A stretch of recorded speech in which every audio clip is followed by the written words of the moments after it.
Thank you so much for staying tuned. If you just joined us, this is TMI Tuesday's edition. We're taking a look at insecurity, the impact on food production.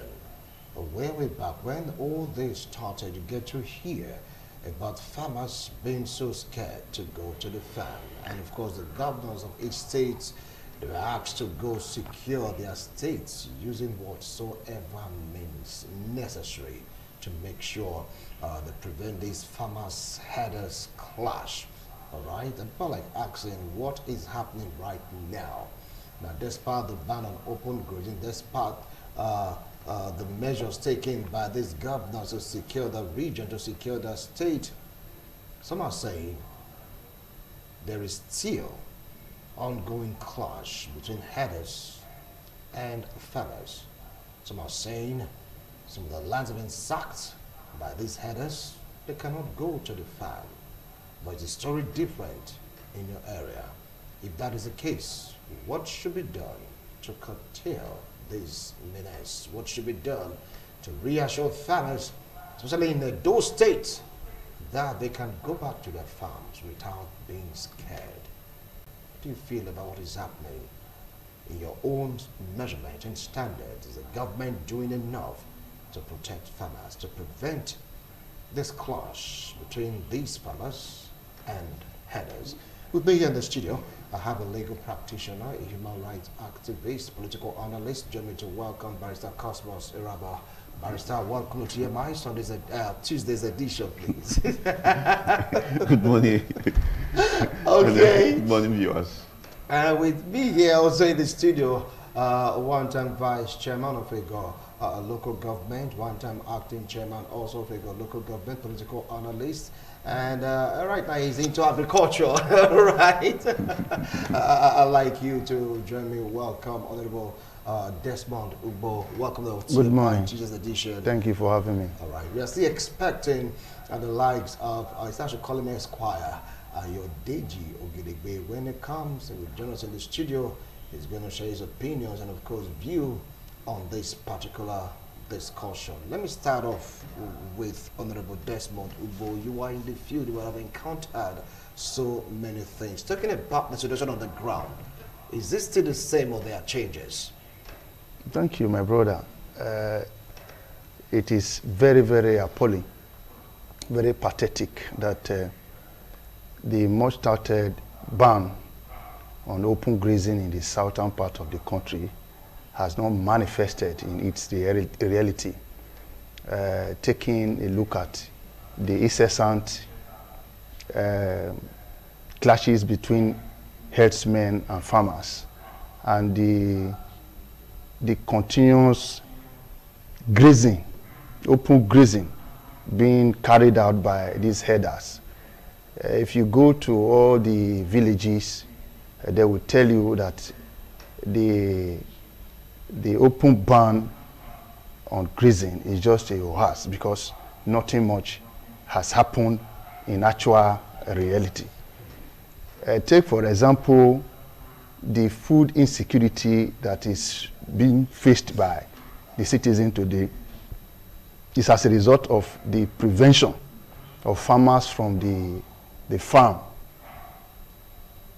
and making it difficult for people to cultivate a large expanse of land, resulting to some of them now carrying a garden near their compound. So I think the insecurity is so much telling on the food security of the nation as it is today, because there is no doubt food shortages in the nation, which gave rise to the increment in prices of commodity in the market.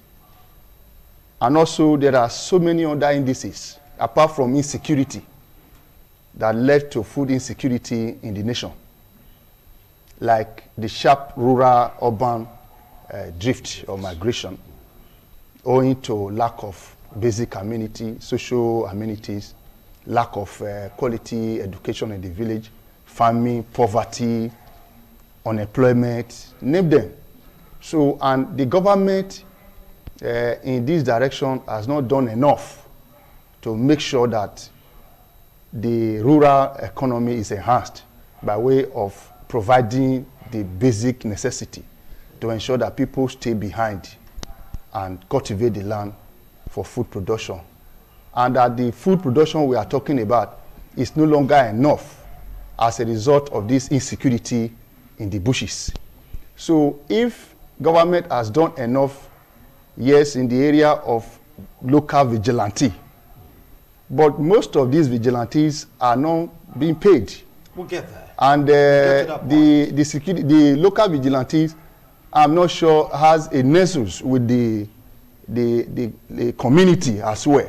All these are certain areas that the government should come in, so that there will be that synergy to ensure that the bushes are secured, farmers are allowed to cultivate the land for abundant food production. All right, all right. I will come back to you, Honorable Desmond Ubo. Barrister Cosmos, you heard me say the status quo remains. Talking about this clash, talking about the fear of farmers. You can feel it, be like, what is really happening? Despite the hues and cry, despite the talk on the ban of open grazing, farmers are still scared to go back to the farm. Well, first of all, I want to applaud the courage of the certain governors to even come out at all to make that pronouncement that there's ban on open grazing against the backdrop of the flexing of the federal government. At times we begin to wonder what is the special interest in the whole thing. In my own opinion, you see, whatever choice you make, there's always a price for it. You know, when insecurity started, and in my own opinion also, being aided and abetted by some individuals who are there in power, they've forgotten that the aftermath of this thing will lead to insecurity in food. And food is the first thing a man needs to survive. Food is even more important than clothing. A man can be naked as long as he has food to eat. Is okay, because you have to survive first. The governors placed a ban on it. And the moment the governors did that, the presidency, because we are beginning to see now the difference between the president and presidency, in quote. The presidency, you know, when haywire, you have no power to do this, you have no right to do it, you have no this, you have no that, you have no that. If the state governors have no right to do it, then why do you not have the state legislature? So I'm sure all these things is to intimidate the state governors so that whatever they have said will remain as just mere, you know, words without actions to back it up. And unfortunately, that's exactly what we are seeing. Farmers are, cattle rearers are grazing openly in town, messing up the streets and everything. Yesterday, I counted 70-something cows that passed in front of my house, you know, doing whatever they like. And I tell you, these people are doing this because they know they have the backing. You can imagine Attorney General of the Federation equating ban on open grazing to the Northeast Southerners having a, what do you call this? Spare part store. Just imagine that. They did not say, don't sell your cattle. They only said, don't graze openly.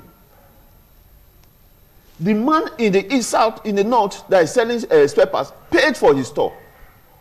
The man selling spare parts in the north pays tax. They did not say, don't ranch your cattle. It always said, don't graze openly. It's outdated. Ranch your cattle, sell at whatever amount you have, you want to. And that is it.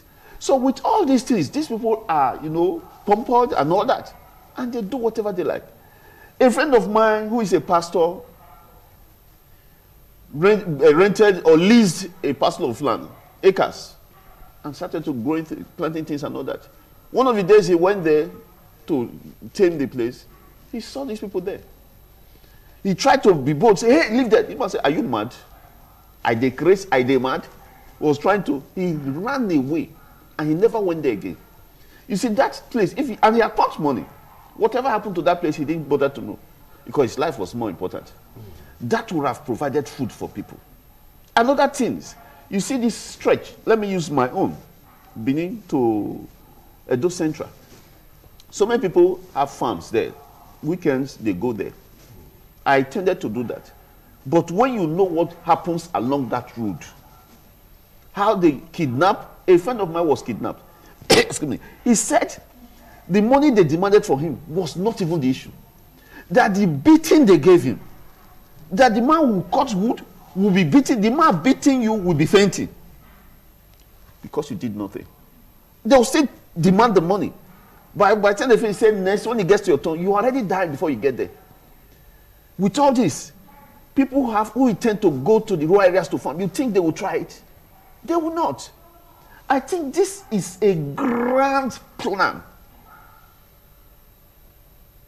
It is a grand plan. That's what I think.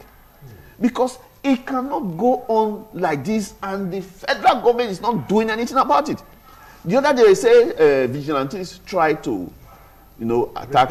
Repel the. When they saw the firepower of the kidnappers' headers, so to say, they ran back. That's all the state governor can do. Because police is controlled by the federal government. The army is controlled by the federal government. That is why, okay, now you are saying the state governors should go and secure their places. When the commissioner in the state takes order from the IG under the federal government, and the commissioner is also under the federal government, what do you expect the governor to do? To use his hands? All right. Now, the presidency talked about shoot outside on anyone handling illegally AK-47. They say there is no going back. Do you think that should have at least put a stop to all of this, Honorable Desmond? My brother, the more you look, the less you see more of the comment from the president and the presidency. This is because, as we speak, since the comment was made, not even one single person has been shot aside. And the headers continue to wade AK-47, AK-49 on a daily basis. No, people are shot aside in Imo State. There are continuous cases of people being kidnapped, raped, and their properties destroyed. The case of the eastern part of the country is exceptional. It's a different case. This is because there are cases where the Eastern Security Network were seen as a threat to national unity, and shooting aside at that end become very imperative, and they don't know who is who. The name of unknown gunmen became the best definition, because they don't know exactly who is responsible for those attacks. So they term it an unknown gunmen. I think the issue of the president asking that whoever is seen, particularly those herdsmen, we have been told here, owing to the NBC rule, that we shouldn't use the name Fulani herdsmen. But truth be told, we know those who are into nomadic pastoralism, those who are into pastoral nomadism, as the case may be. And today we have in history the reason why the president was asking Nigeria of 21st century to go back to a grazing route that has been outdated, that has been put aside by way of civilization. And the southern part of the country is not part of those routes that we are hitherto operational. Because in the 80s, I'm not sure there is the rearing of cattle in the southern part of the country. Talk less of the 60s, where the president made references to. The rearing of cattle is limited to the northern part of the country. Even herders were even afraid of bringing their cattle to the south for fear of tsetse fly, which is one of the killer infection to the cattle. I think for today, for the president to ask us to go back to grazing route that is not in existence ab initio, it is more or less like aiding and abetting. Even before the presidency, the president's statement, we saw the Attorney General, who ordinarily would have defended the territorial integrity and the unity of the country, was taking side by way of nepotism. But today, they are in charge, tomorrow belongs to another. Nigeria cannot continue like this. For a president to throw caution to the wind and begin to make categorical statement that there is this open ban on grazing that the southern governors openly condemn, is that they are on their own. So that is to say that everybody are not equal in this country. Some people are more superior than the other. But let us talk about the food security. What brought about this insecurity in the first place? It is the failure of government to nip the rising insecurity in the bud. We are aware that Nigeria today, taking the statistics of how you can describe a nation that is under civil war, Nigeria has qualified, it's even past that level. Anyway, we are not experiencing civil war. I say the indices that they use in describing a country that is under civil war is where over 1,000 people are being killed on a monthly basis. Today, you and I are aware that there are people that are missing today. Many are being killed. Thousands of people are being lynched and killed by these headers and these communal crashes that gave birth to this local vigilante.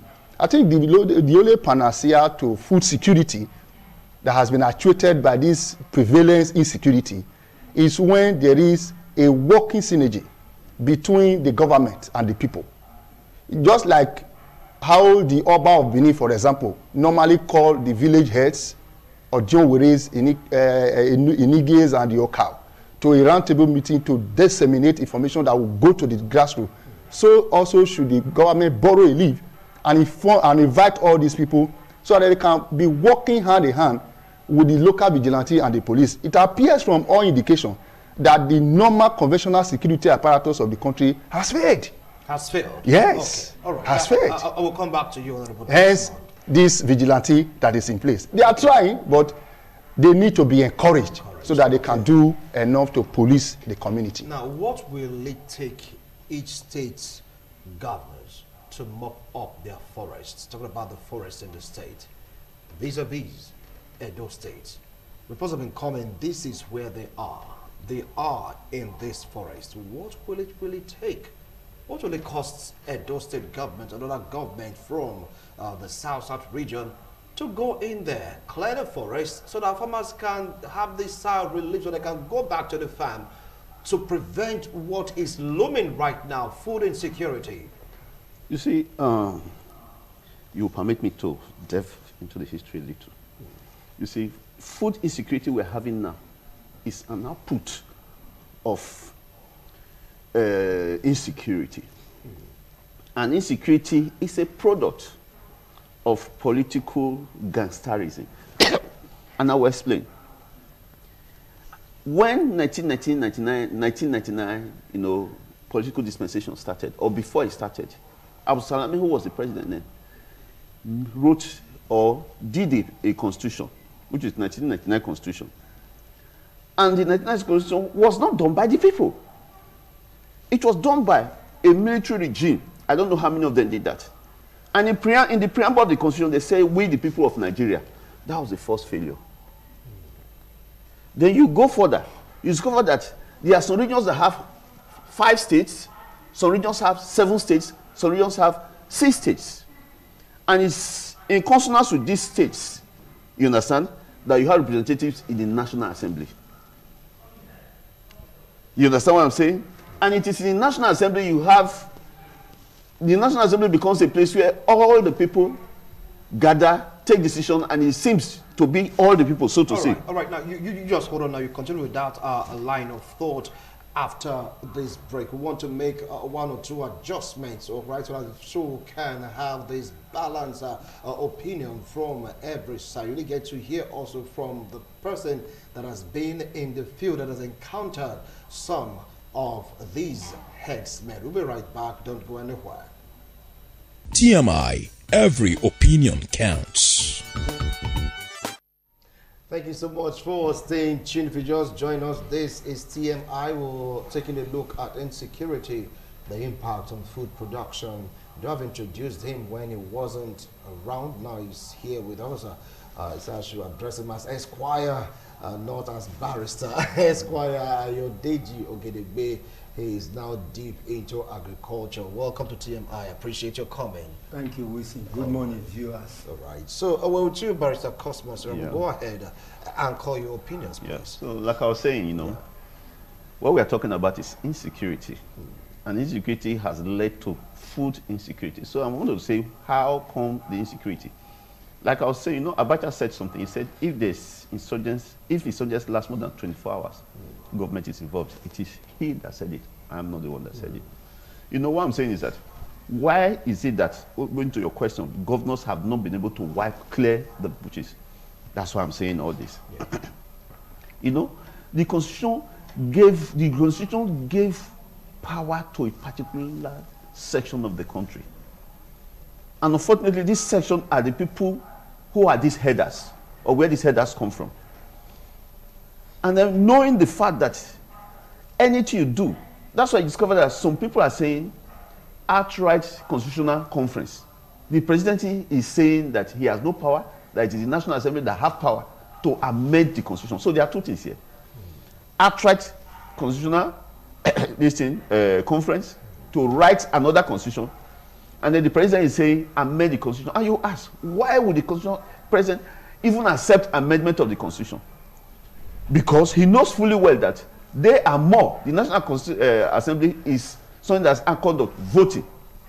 They are more based on the way the system is deliberately done. That's why I discovered that, for instance, the Eastern states are 5. Deliberately.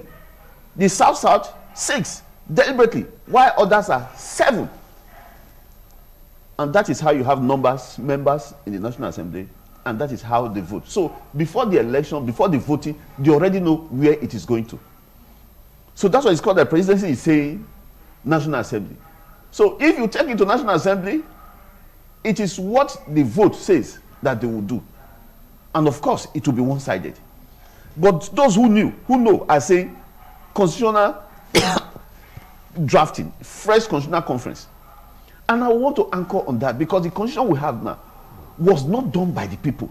So you cannot put something on nothing and expect it to stand. Drafting, amending the constitution, to me, is putting something on nothing. People know this very well. There's nobody that will say it does not know. You understand? So, and this constitution gave certain powers, so much powers to the federal government, and these powers are being used to oppress, exploit, and expropriate the state governors.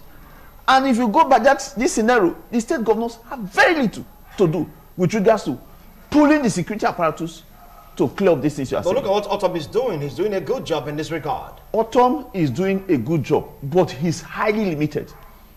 Highly limited. Autumn cried at a particular time that how many people were killed by headers in this place, that when these people are coming, they are calling the military. Military is not coming. If he had his own military, we need to call those who will not come. Right. And the chief, the military, they are under the chief of army staff, who is there in the presidency. So what do you expect? They have very little to do. Obaseki has just started vigilante. They are carrying day gun. How many day guns do you need? And a day gun, if you fire one, you have to reload. The man with AK-47. And then you can imagine the president coming to say, shoot aside anybody carrying an AK-47 on those guns. And the governor in the north is also coming out to say they have right to carry AK-47 to defend themselves. Did you hear anybody complain? The presidency come out to say what you are saying is wrong. And whenever these people speak, don't think they are speaking alone. It's a collective decision that they are saying. And when you come against it, the presidency comes out. And as we speak now, I don't even know what we mean by the presidency. I don't even know. And the difference between the presidency and the president. For the president to come and talk, all the while we have been shouting, headers, I didn't hear anything from him. But the moment the certain governors came to say, we are not saying that there's ban on open grazing, the presidency came out. All right. The president came out. I will come back. The Attorney General of the Federation came out. I'll come back to you on Barrister Cosmos Rabo. Well, Ayodeji Ogedegbe Esquire, you are here now. And I believe that you had some encounters, but what do you feel about this? Because it's like the farmers are still too afraid to go to the farm, despite the local vigilantes on the ground, despite the pronouncement by the South-South governors banning open grazing. When I went to the street to feel the pulse of the farmers, were like, Wilson, he said no-go area. Take it up from there. Thank you, Wilson. If you remember, I sent you a video where I had to chase herders away with their cows from my farm. Just that you said you could not upload it. People or you would have seen what we are suffering in the villages or in our farms specifically.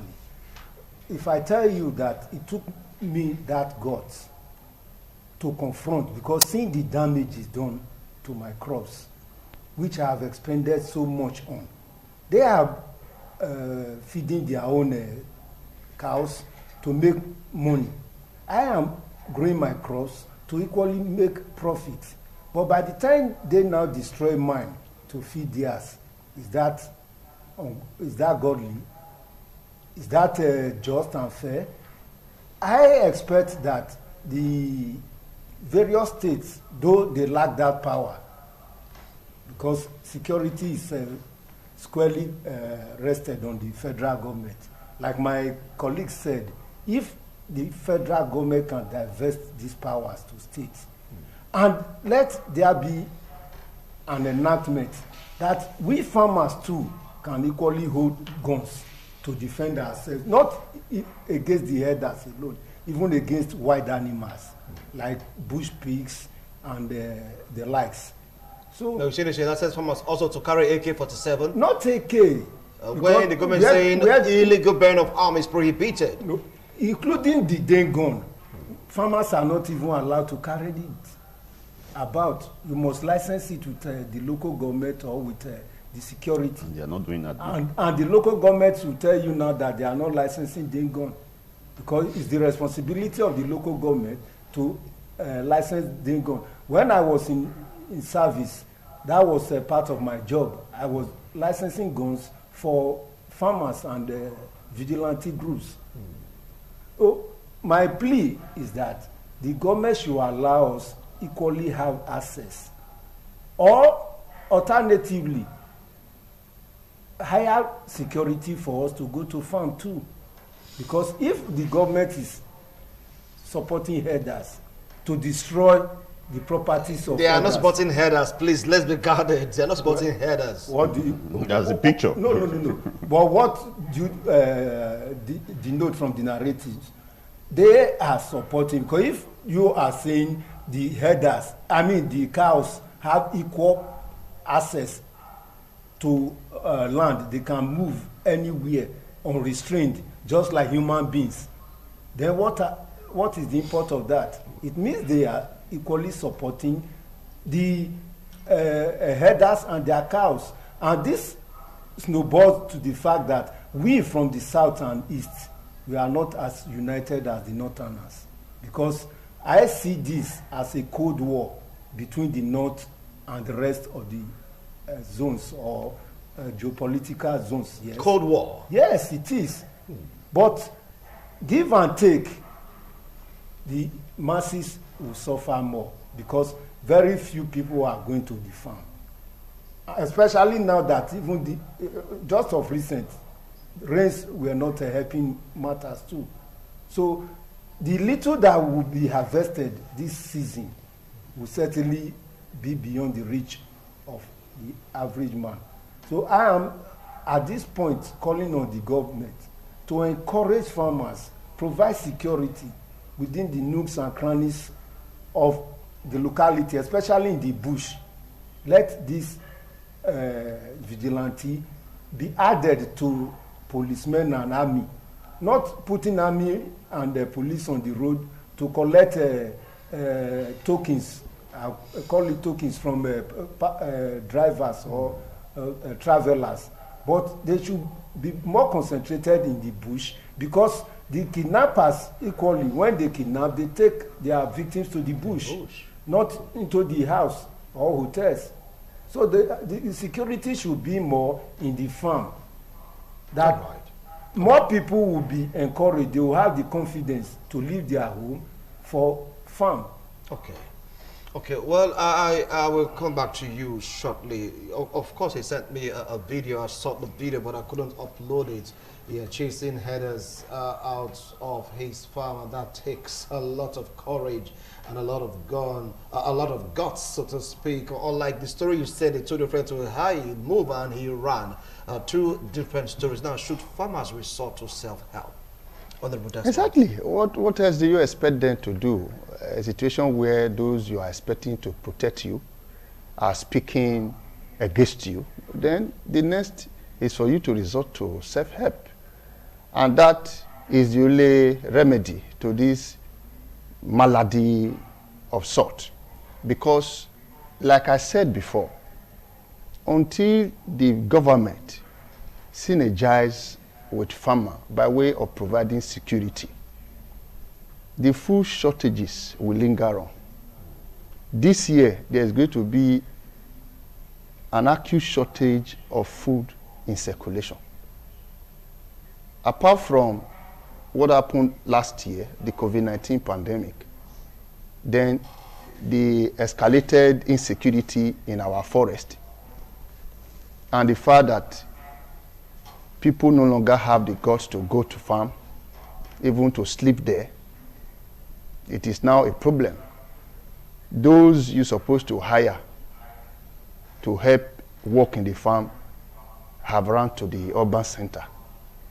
Those who are assisting us are people from either Benue, some from Sokoto, those are Hausa people. How will you trust them to sleep with you in the farm? When we were very young, sometimes we spend a week in the bush, sleep there, no fear, nothing, nobody. You only hear the sound of birds, that's all. You sleep there, probably after 2 days, we send somebody to go and fetch water. Then the farm work will continue like that, will be going on. And at the end of the year, if I tell you the harvest, that is where you begin to see your father sending yams to relatives that are in town and all that. But today, the farming nature is subsistence, because the one you are cultivating will not even be enough for you as a family, talk less of selling. Even when you sell, if care is not taken, you sell what you have and begin to join those who are looking for. I think that is the problem that we are facing. So the insecurity state of our country today, until and unless the government use the local vigilante to work with locals to ensure that the forests are policed, are combed during this season, so that by next year we can have a safe bush to cultivate our land. Because for now, you cannot talk about cultivation now. We have already planted. Unlike the northern part of the country where they plant for over 2 or 3 times a year. Because we are living in the rainforest zone, we can only prepare our land between January, March. By April, we plant. Then that's all for the year. Or lately, by September and October. And the yield of the last cannot be compared with the former. So that is the reason why in the southern part of the country that is a rainforest zone where the soil is most fertile, should be encouraged. It's coming out to say, yes, open ban on grazing. Do you know that there are communities that are still harboring a huge herd of cattle?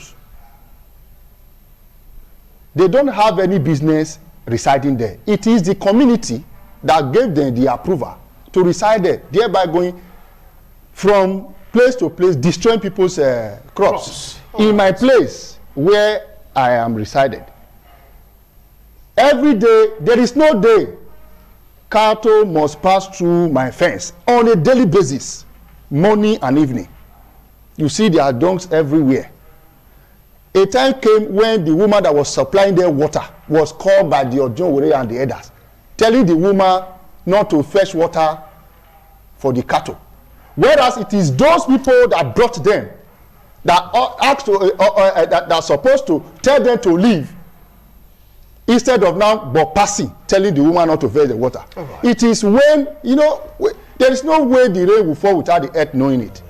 It is the mother hen that exposed the chick for the hawk to take.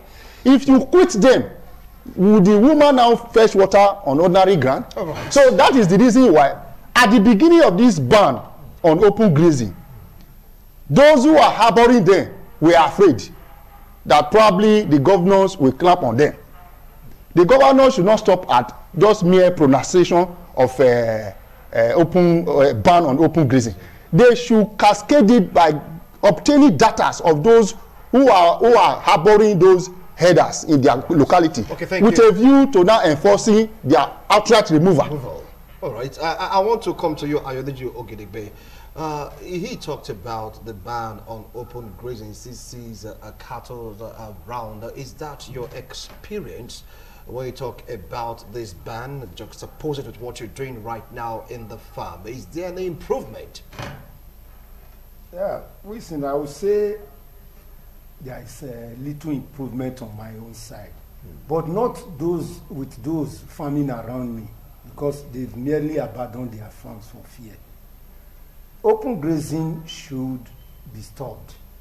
Let these various governors, including our own dear governor, enforce the open ban. Not only, as my former boss said here, that cow passes his fence or every day on a daily basis, but in my areas too, especially in the night, when you come to the farm in the morning, you see their donks and their foot marks on your farm with cassava leaves eaten by them. So how will those things grow? It's just unfortunate that I don't have a gun because I'm not licensed. If I have, certainly when I kill 2, 3, 4 cows before they kill me. Well, nobody's talking about killing you right now. Others have learned their lessons. But I am vehement. Let open grazing law be enforced, not just on paper or on air. Let it be followed to the letter. Let the government empower, like I've said, the farmers. We are not even talking of giving us impetus to farm now, giving us resources. But for those of us who are able, let us have confidence. I have a structure I was trying to put in the farm so that we can be sleeping. But who will go? Who will go and sleep there when they come more in the night? Even the workers, to get workers to go to the farm, it's a Herculean tax.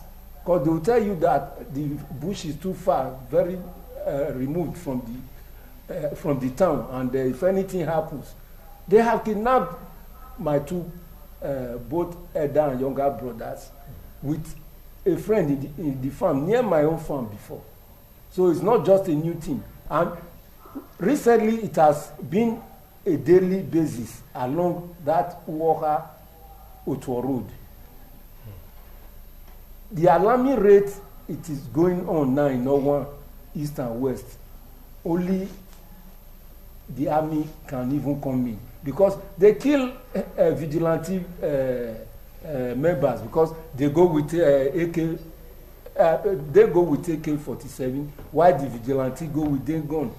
What's the power of their gun when juxtaposed with that of AK-47? AK-47, where rounds will just be firing. Some of them go with pump action that will spread. Whereas the AK, are you not saying that nobody is apprehended for carrying these firearms? Go to the stations. Most of them are. You said I should not mention. Okay, they are officers majorly from the north. When you arrest, before the next day, you see them out of the station.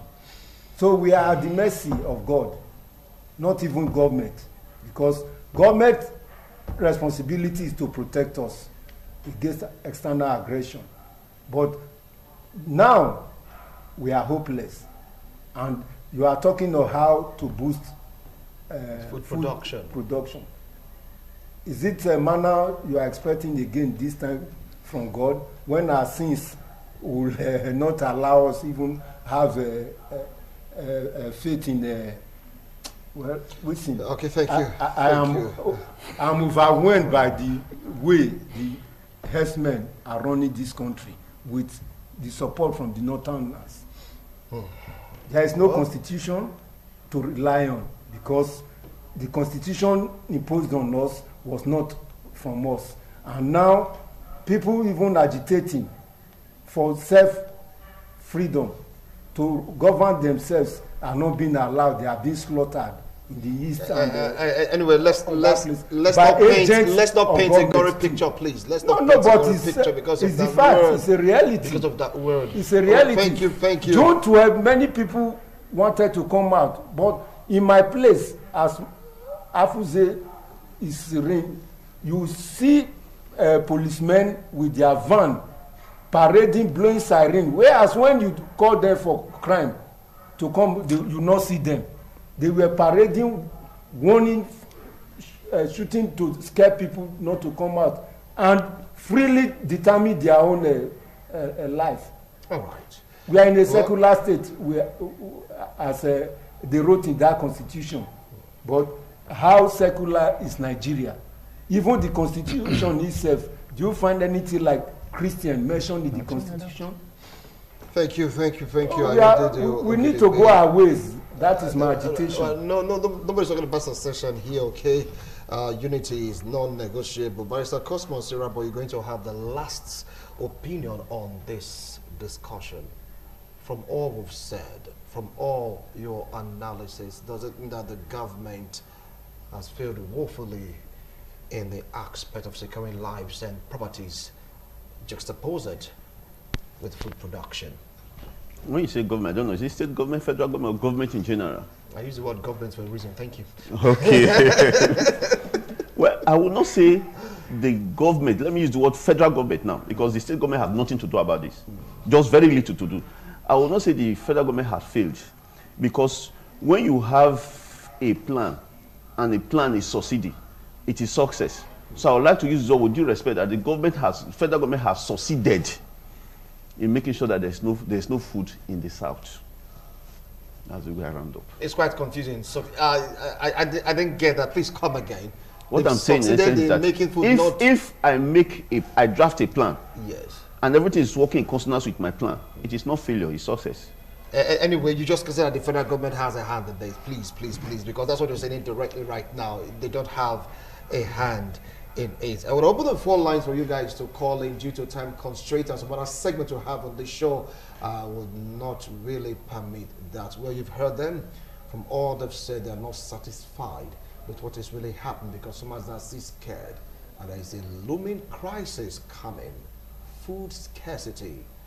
Even if you have all the millions in your account, you have luxurious homes, without food, my brother, you will definitely tell the difference, okay?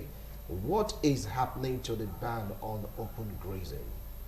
What is going on with they call it Asaba Accord? What is really going on with the governors in the southern part of Nigeria putting the foot on the ground to stick to what they said are going to stick to? Is it a fear factor? As we speak right now, farmers, majority of them, 90%, even 95% of them, they are scared to go to the farm. Do the maths. If there is no food, how do you think you can run a successful government? Gentlemen, thank you so much for coming to the show.